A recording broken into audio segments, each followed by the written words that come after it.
Salut Bébel, ça fait des années dis-moi.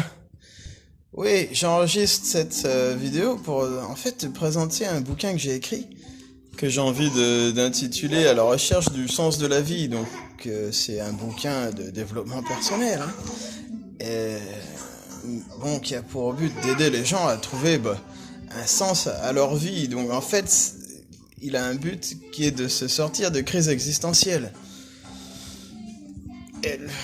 Et donc il y a plusieurs étapes. En fait,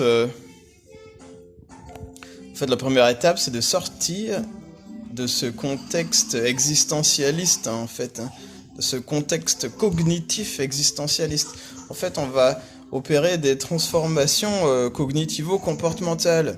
Alors, quand on est dans la phase existentialiste, là, ce qu'on va proposer, c'est de se comporter en aventurier. En fait.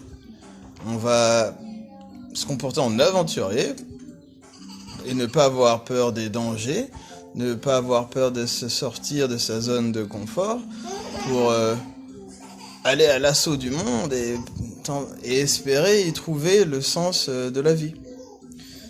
Le problème, c'est que on va croire que malgré tout, l'aventurier, il va aller à l'assaut du monde et il va avoir beaucoup d'aventures, mais rien ne nous garantit qu'il trouve son essence propre.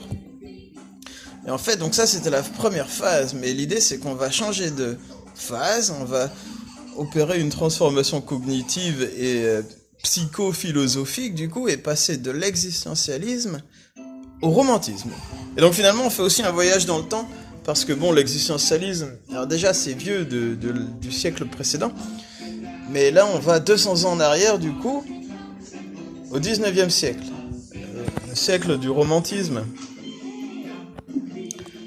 Et donc qu'est-ce que nous dit le romantisme ?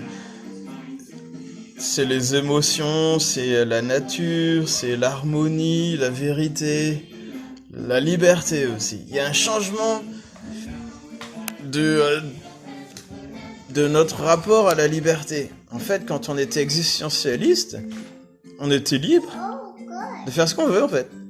Et c'est à cause de cette liberté qu'on a du mal à faire notre choix, en fait. Et l'idée, c'est que là, on va se retrouver dans le romantisme. Alors lui, le romantisme, c'est l'inverse, parce que lui, son but, c'est d'obtenir la liberté. Le romantique, il est un petit peu oppressé, hein. Il est oppressé, le romantique.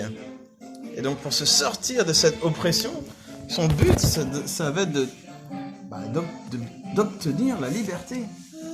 En fait, on va retourner la situation, en fait, où dans un contexte où on est complètement libre, on va se retrouver dans un contexte où on recherche la liberté, en fait. Et donc, en fait, il y aura une autre transformation qu'on va opérer, là, et on va l'opérer via, introspection, compréhension de soi-même, mais aussi compréhension des autres, et altruisme. Et donc là, on est dans l'intelligence émotionnelle, hein. Et aussi, donc le bouquin explique des choses comme l'épiphanie psychologique, les réminiscences proustiennes, l'interprétation des rêves ou l'intuition. Et donc, toutes ces choses-là, peut-on le croire, sont des indications du sens qu'on doit donner à notre vie.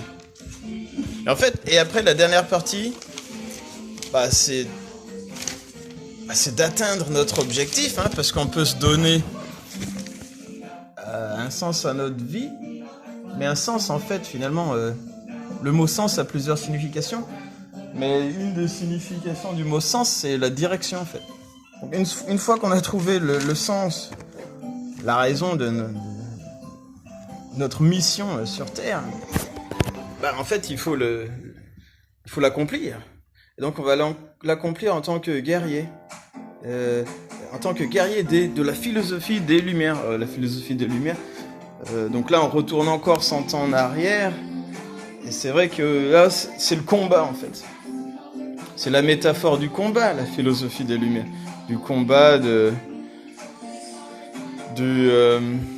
du savoir contre l'obscurantisme des dogmes de la monarchie absolue, hein, et qui a abouti à la révolution. Donc en fait, notre but, c'est d'opérer un combat, en fait. Et donc ça se matérialise. Ça, l'image, c'est bien sûr, c'est la révolution. Alors malheureusement, la révolution ne peut pas être une fin en soi, parce que c'est un peu trop violent. Il faut passer par de la violence, en fait, il faut se faire violence. Mais on va la dernière transition, c'est celle qui nous fera passer de la philosophie des Lumières au classicisme. Alors, le classicisme recherche l'ordre, la clarté, tu vois. Donc on va passer de la philosophie des Lumières, qui était peut-être un peu excessive, à quelque chose de beaucoup plus mesuré.